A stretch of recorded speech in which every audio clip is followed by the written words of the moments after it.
Perkenalkan, kami dari kelompok 10 ingin mempresentasikan sebuah animasi hasil karya kami. Saksikanlah.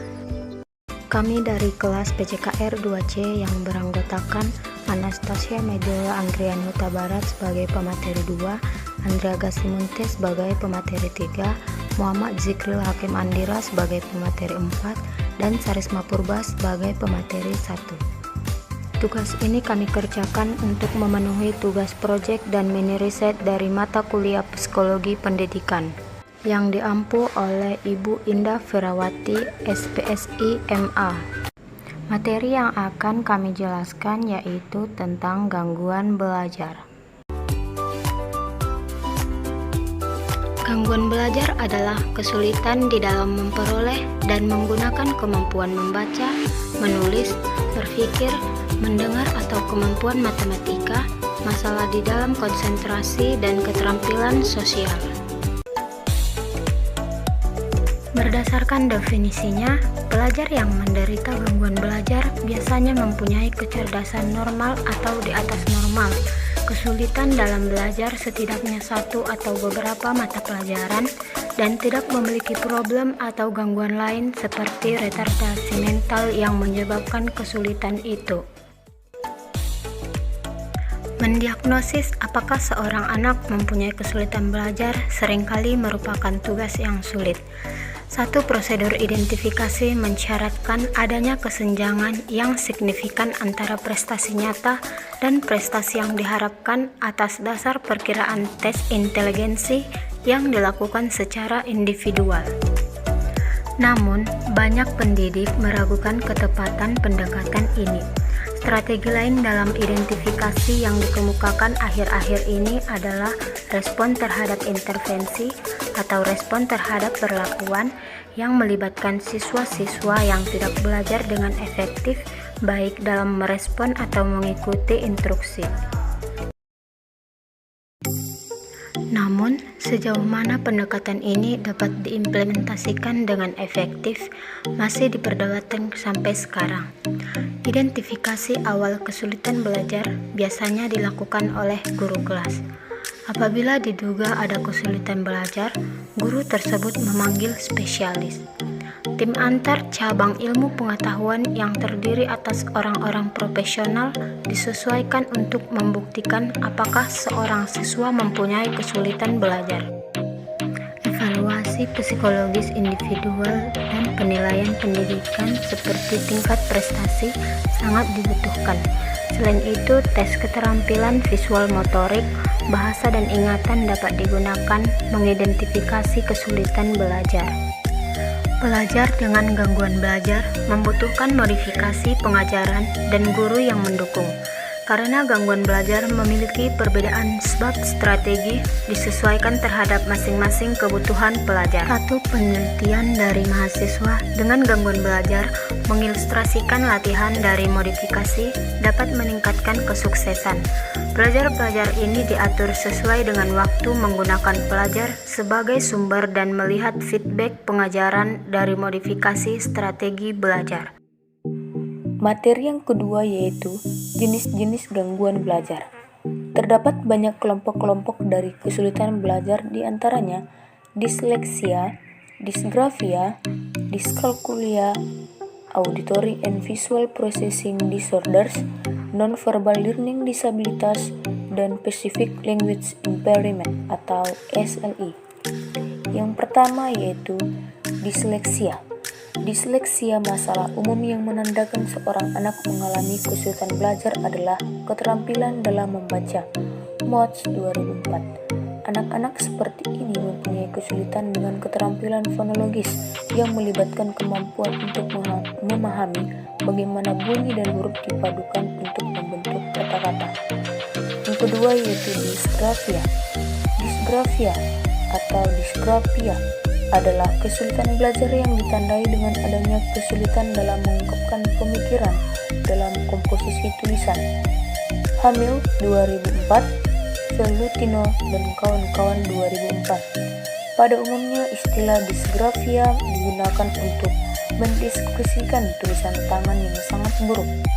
Anak-anak yang memiliki disgrafia mungkin menulis dengan sangat pelan. Hasil tulisan mereka bisa jadi sangat tak terbaca, dan mereka mungkin melakukan banyak kesalahan ejaan karena ketidakmampuan mereka untuk memadukan bunyi dan huruf. Yang ketiga yaitu diskalkulia. Diskalkulia atau diskalkulia dikenal juga sebagai perkembangan aritmetika, adalah kesulitan belajar yang melibatkan kesulitan dalam perhitungan matematika. Diskalkulia diperkirakan menggambarkan 2-6% anak-anak sekolah dasar. Para peneliti mengumumkakan bahwa anak-anak yang memiliki kesulitan dalam perhitungan matematika sering mempunyai kekurangan neuropsikologis dan kognitif, termasuk prestasi yang buruk dalam mengolah ingatan, persepsi visual, dan kemampuan visual fasial. Yang keempat yaitu auditory and visual processing disorders, gangguan pendengaran dan proses visual, yaitu jenis gangguan belajar pada anak yang melibatkan jenis gangguan belajar pada anak sensorik. Meskipun anak tersebut mungkin dapat melihat atau mendengar secara normal, jenis gangguan belajar pada anak ini menyulitkan anak dari apa yang anak lihat dan dengar. Anak akan sering memiliki kurang mampu dalam pemahaman bahasa, baik tertulis atau auditori, atau keduanya. Yang kelima yaitu nonverbal learning disabilitas, ketidakmampuan belajar nonverbal, yaitu jenis gangguan belajar pada anak dengan visual pasifik, fasial, motorik, dan keterampilan organisasi. Pada umumnya anak mengalami kurang mampu dalam memahami komunikasi nonverbal dan interaksi, yang dapat mengakibatkan jenis gangguan belajar pada anak yang berhubungan sosial. Yang keenam yaitu Specific Language Impairment atau SLI, gangguan belajar spesifik, yaitu jenis gangguan belajar pada anak perkembangan yang mempengaruhi penguasaan bahasa dan penggunaan bahasa. Materi 3. Faktor-faktor yang menyebabkan gangguan belajar.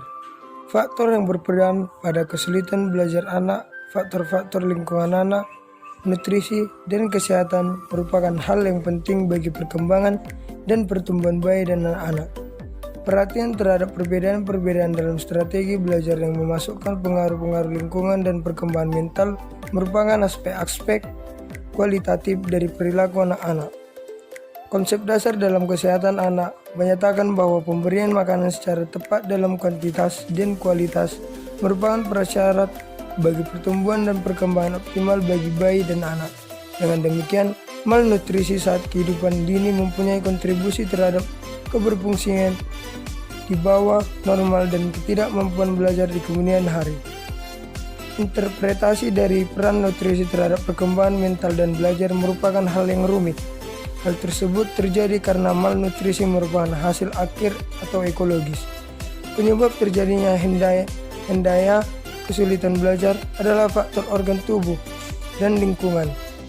Ahli lainnya menyebutkan bahwa penyebab terjadi anak dengan hendaya kesulitan belajar adalah disebabkan oleh 3 kategori, yaitu faktor organik, faktor biologis, faktor genetika, dan faktor lingkungan. Materi 4. Cara mengatasi gangguan belajar. Selain meminta bantuan kepada ahli, ada 3 hal yang harus dilakukan untuk membantu anak yang mengalami gangguan belajar. Yang pertama, fokus pada kemampuan anak. Semua anak memiliki bakat khusus serta kelemahan. Temukan bakat anak Anda dan bantu dia untuk mengembangkannya. Anak Anda mungkin pandai matematika, musik, olahraga, atau kesenian. Pastikan untuk sering menguji anak saat ia berhasil atau mampu menyelesaikan tugasnya. 2. Kembangkan keterampilan sosial dan emosional anak. Ketidakmampuan belajar dan tantangan yang hadir saat tumbuh dewasa dapat membantu anak sedih, marah, atau menarik diri. Bantu anak Anda dengan memberikan cinta dan dukungan. Yakinkan sang anak bahwa setiap orang memiliki proses belajar yang berbeda. Cobalah untuk menemukan klub, tim, dan kegiatan lain yang bisa menumbuhkan kemampuan sosial dan emosional sang anak serta membantunya membangun rasa percaya diri. Rencanakan masa depan anak. Banyak orang tua khawatir dengan masa depan anak-anaknya, namun jangan tunjukkan itu kepada buah hati kita. Orang tua harus bisa meyakinkan bahwa semua orang berhak meraih kesuksesan, termasuk buah hati kita. Faktanya, banyak orang dengan gangguan belajar memiliki kecerdasan yang tinggi dan berhasil meraih kesuksesan dalam hidup. Orang tua juga bisa membantu sang anak merencanakan karir sesuai keterampilannya untuk membantu membangun kepercayaan diri. Masalah gangguan belajar pada anak-anak kerap kali ditemukan. Masalah ini timbul bisa di sekolah maupun di luar sekolah. Anak yang mengalami gangguan belajar biasanya akan mengalami hambatan-hambatan di dalam kegiatan belajarnya, seperti pemusatan konsentrasi, gangguan daya ingat, gangguan membaca, gangguan menulis, berhitung, dan lain-lain.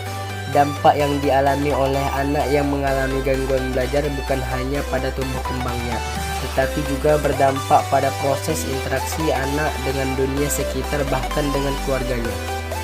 Setelah mengamati penelitian mengenai kesulitan belajar, ahli terkemuka Linda Siegel 2003 baru-baru ini menyimpulkan bahwa diagnosis kesulitan belajar learning disability diberikan hanya ketika anak memiliki IQ di atas tingkat retardasi mental, mengalami kesulitan yang signifikan dalam bidang yang berkaitan dengan sekolah, terutama membaca atau matematika, dan tidak menunjukkan gangguan emosional yang serius, mengalami kesulitan karena menggunakan bahasa Inggris sebagai bahasa kedua, mempunyai kesulitan sensoris, atau mempunyai kekurangan neurologis tertentu. Demikianlah video animasi pembelajaran tentang gangguan belajar yang dapat kami paparkan. Sekian dan terima kasih.